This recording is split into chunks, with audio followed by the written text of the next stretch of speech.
Click for IB Biology. Here we're looking at translation. This model that I'm presenting is appropriate for SL biology.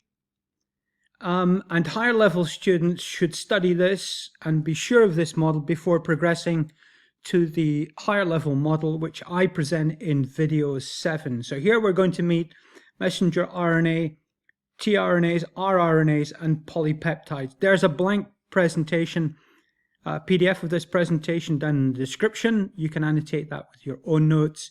There's a quick quiz down there as well with answers.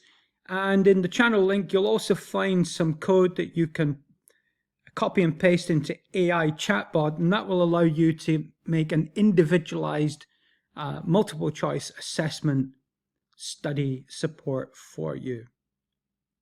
Okay, so let's work our way through translation. And remember, what we're trying to do here is we have our messenger RNA copied from the DNA of the gene, and we need to be building an amino acid sequence, the polypeptide. That's what we're trying to do. So the protein is required for cell function. So we've studied ribosomes before in cell biology, and you'll recall this image here shows a ribosome within a cell by cryo-electron microscopy. And the ribosome is in two parts. There's the large subunit and there's the small subunit. And the function of the small subunit is to bind the messenger RNA. So the small subunit locks onto the messenger RNA, and the large subunit locks onto tRNA molecules, usually locking in two tRNA molecules on top of the messenger RNA like this. And then within, this is an important point, within the ribosome structure, there are actually enzymes which will form the peptide bond between the two amino acids. If you review that peptide bond in your protein structure, it might be useful in understanding this.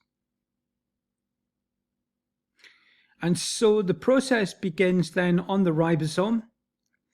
The messenger RNA has been locked into our ribosome here onto the small ribosome, and the large subunit here is going to be responsible for bringing in the tRNAs, locking them in, and then catalyzing the formation of the peptide bond. Now over here we have the activation process.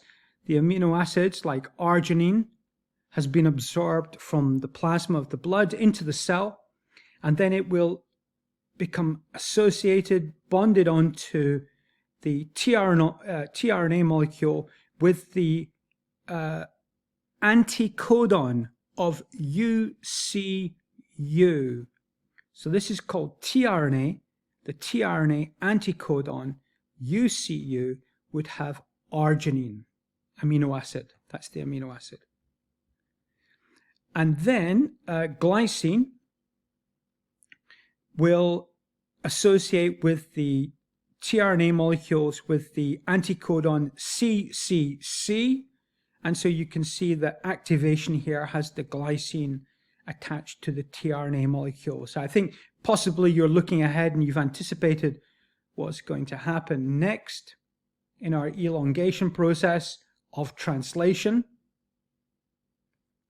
is that the tRNA molecule with the anti-codon UCU is complementary to AGA on the messenger RNA. And notice that we're reading from 5' to 3'. We're reading that way. That's the function of the ribosome, to read that direction.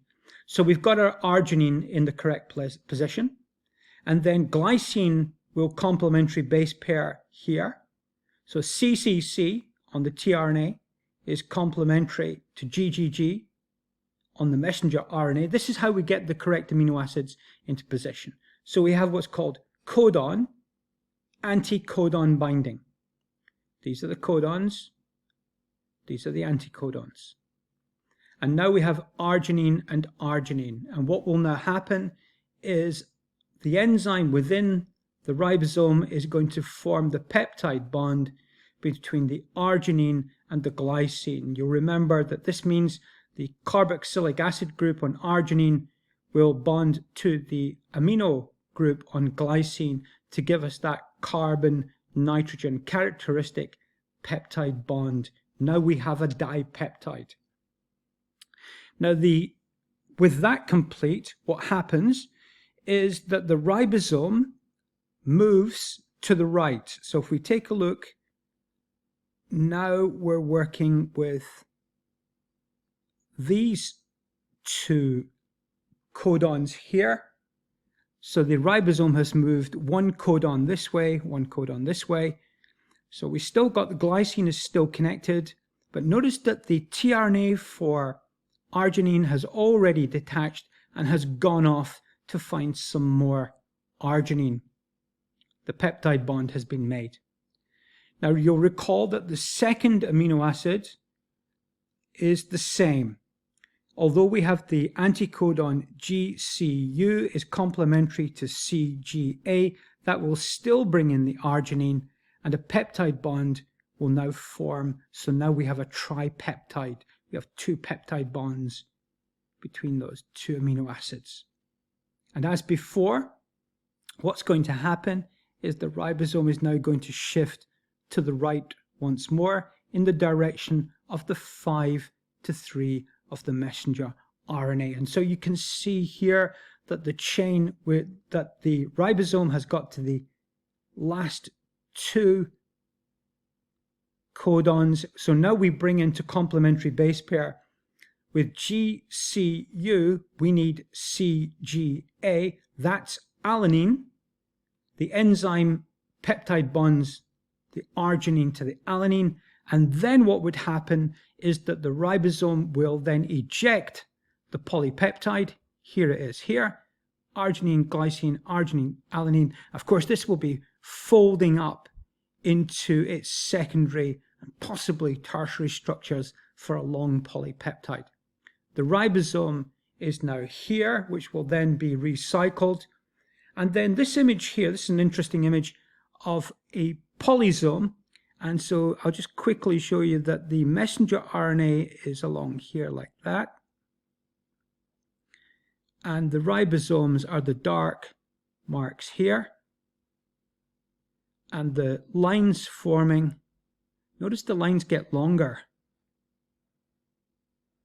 And that's the polypeptide. So we have polypeptide chains, many ribosomes. This is a polysome image.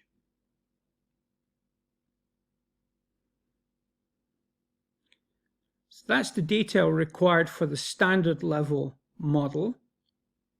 We're now going to take a look at some of the coding issues which arise and some of the bookkeeping associated with the order in which the proteins are built. If you wish to subscribe to the channel, there's the button there, and of course the playlist is on the right hand side for the other videos in this topic.